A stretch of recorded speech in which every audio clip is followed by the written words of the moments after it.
A gente quer apresentar já de uma vez a professora que é pró-reitora de graduação da UFMG, a professora Antônia Vitória. Seja bem-vinda, viu? Obrigada, bom dia para vocês. Bom também. dia, sempre tomamos um café da manhã, falamos de algumas coisas interessantes e relevantes para a comunidade, para a população, e para nós é uma honra ter a senhora aqui para falar de um assunto que não é só polêmico, mas também é muito relevante, né, no que tange a toda a população, que é a questão das cotas sociais e raciais também. A gente já quer pedir licença para a senhora, porque nós temos um grande amigo, o pastor Lucinho, que está aniversariando hoje. Então, a qualquer momento, quando ele entrar nos estúdios, porque ele não sabe que a gente vai fazer uma surpresa para ele. A qualquer momento que ele entrar nos estúdios, a gente vai interromper um pouco o nosso assunto para homenageá-lo. Mas a senhora pode participar também da homenagem. Vamos ter bolo e tudo mais hoje, viu? Okay. Se Deus quiser. Vou até economizar no café, então. Então... Bom, esse assunto, né, é um assunto que é de interesse de toda a população, não só da população estudantil, mas de toda a sociedade, porque também diz respeito às famílias dos estudantes, né? Um assunto que já tem sido, tem tramitado já e se encerrou no mês de agosto, pelo menos por uns 4 anos já, que é a questão da lei de cotas sociais e raciais, né? E que essa lei, basicamente, ela obriga, se eu posso colocar esse termo, as faculdades e instituições federais de liberarem até nos próximos 4 anos 50% das vagas dos cursos, né, de todos os cursos das faculdades que elas oferecem para pessoas da classe pobre, e aí dentre esses 50% subdividem então 25% entre cotas para negros, pardos, índios e as pessoas da classe pobre, então, como eu disse, de famílias que ganham até 1,5 salário renda per capita, né? Não é isso? Então, a gente quer saber como é que isso pode influenciar diretamente a faculdade. A UFMG, em Belo Horizonte, é uma das grandes faculdades do Brasil, né? A gente sabe que a UFMG é uma faculdade com excelentes cientistas, excelentes doutores, né? E um conteúdo muito interessante, uma universidade. Muito obrigado pela correção, Isamara. Tem várias faculdades, né? Eu acho que tem... É uma universidade. Uma universidade com quantos cursos hoje a UFMG Nós tem? temos hoje, em termos de cursos de graduação, 76 cursos de graduação. 76 cursos. A universidade Vários campos também, né? Temos o campus de Belo Horizonte, onde temos, basicamente 2 campi, né? Campi Pampulha e Campi Saúde. Algumas faculdades isoladas ainda, como a Direito, a Arquitetura, e temos um campi em Montes Claros. A UFMG, para quem não conhece, eu diria que é o sonho de consumo de qualquer estudante, pelo menos aqui da nossa região, né? E talvez até de outros lugares também que prestam vestibular aqui no UFMG, né? Sim. Então, como que implicaria essa aplicação da lei de cotas sociais e raciais nos cursos da UFMG?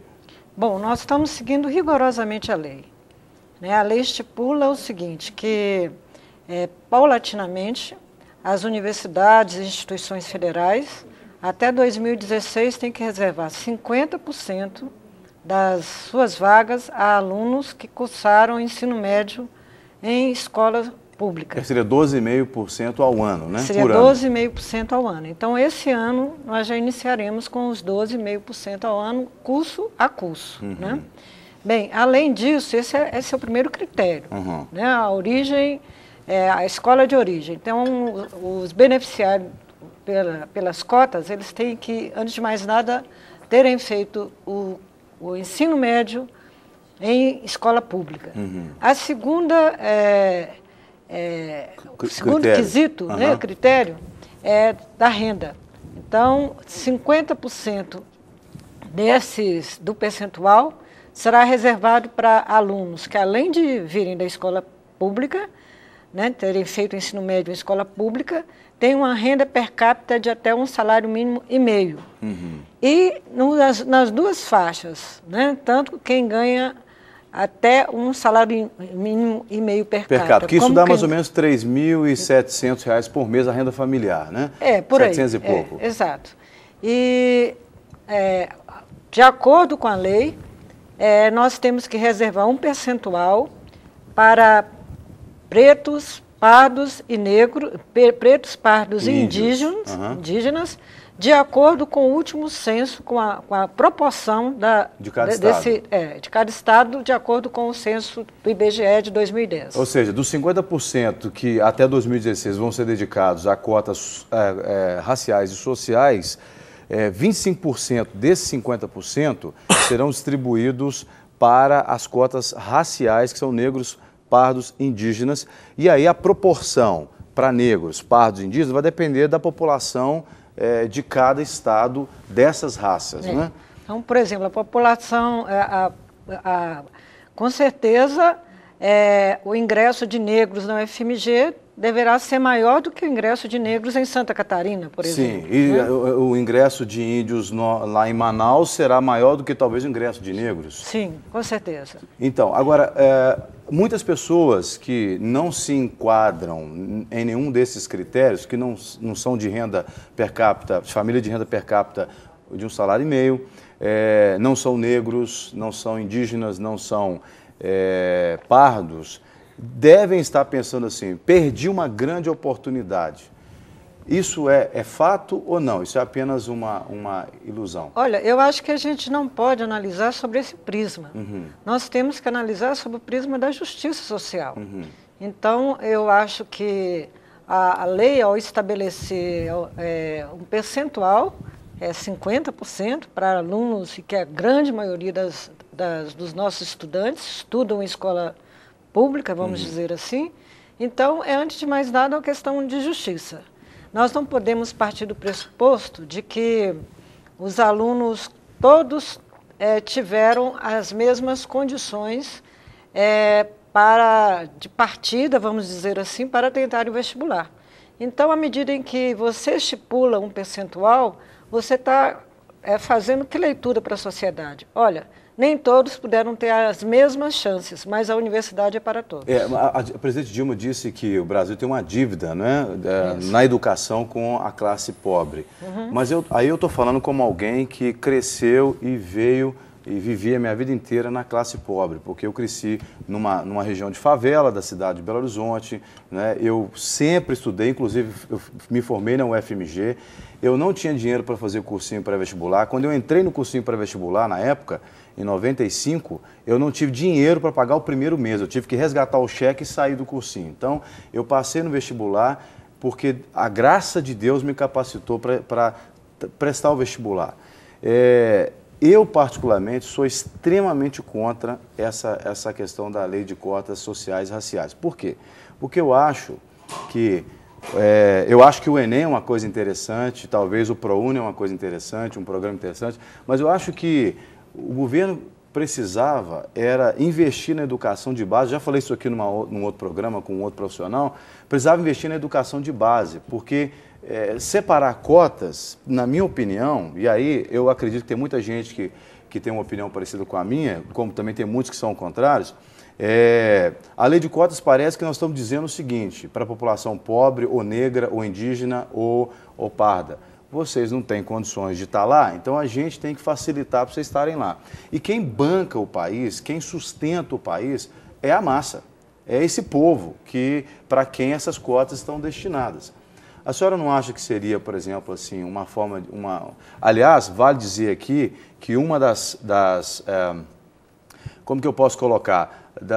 Dos parênteses da legislação diz que nos próximos 10 anos essa legislação vai ser revista. Né? Essa questão das cotas vai ser revista. Então, quer dizer que isso não é uma coisa definitiva, porque a intenção é que a população pobre e as cotas raciais venham realmente entrar com mais expressão dentro das faculdades. Mas eu acho que o governo tinha que investir na educação de base, dar uma educação melhor, valorizar o professor. Até há pouco tempo, as universidades federais estavam em greve, né, pleiteando melhores salários.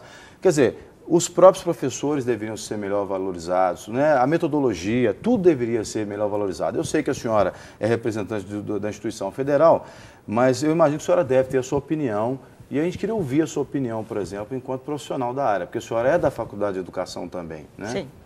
Veja só, eu acho que uma medida não se contrapõe à outra. Eu concordo plenamente que é necessário avançar com a educação básica no país. Agora, nós não podemos virar para os nossos jovens que não tiveram condições de frequentar uma escola privada, um cursinho, e dizer para ele o seguinte: olha, volte daqui a 10 anos, quando na educação básica, você volte e tente o vestibular da universidade.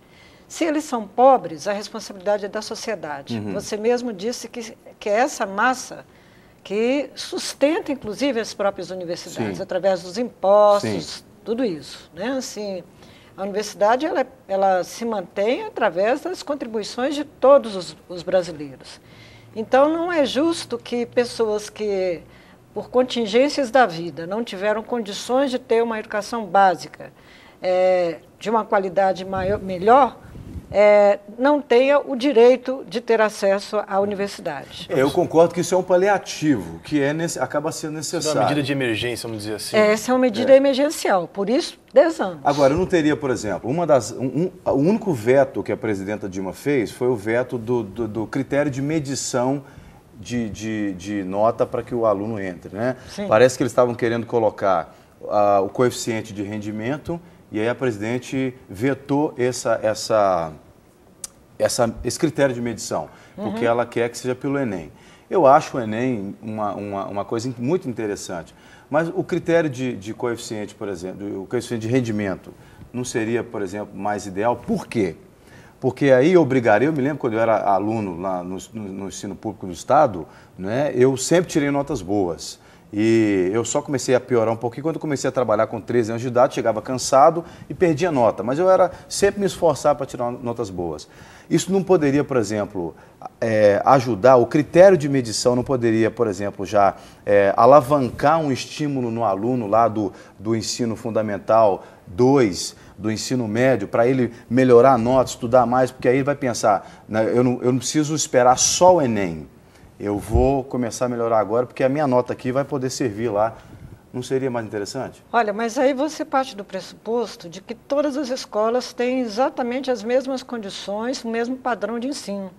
O Enem é um certo nivelador.